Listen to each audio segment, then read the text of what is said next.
show tonight. What kind of pressures do you feel that brings to you as an artist to kind of make sure that, okay, everyone remembers me?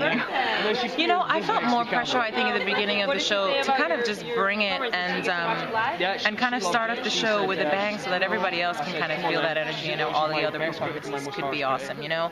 I wasn't necessarily thinking about anything else other than that and just giving a stellar performance to the very best of my ability. And I feel that I did that, so I'm happy with it. I mean, and were you a little nervous to take on Adele? Because Adele is a... Yes, I was definitely nervous to take on Adele, and you know, initially when I talked about the idea with Adam, I was like, I want to do the song, but I really only wanted to do it if I could kind of make it my own, and he was like, totally, yeah, and so we did that, worked it out in rehearsal, and I'm proud of it. I'm happy with the way it turned out. I mean, at this point, like, because there have been so many covers of Adele, do you feel like, okay, this is something I like doing a song that's known so well?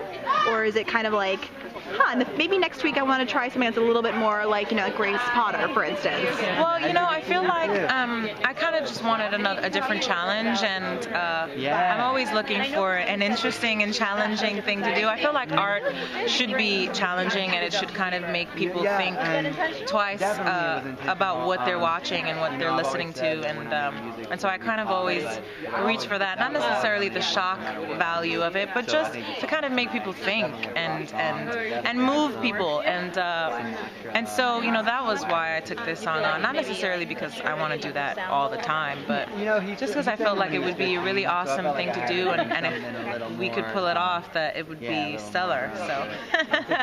Well, last week you were like this close to actually being in the top 10 of iTunes when voting closed, and you did eventually make the top 10. But are you going to do anything special this week to try to push your fans into actually pushing you into that top 10 a little bit before that voting window closes? I think maybe just kind of tweeting, and I might do a Ustream and try and talk to some people and hopefully get them to vote.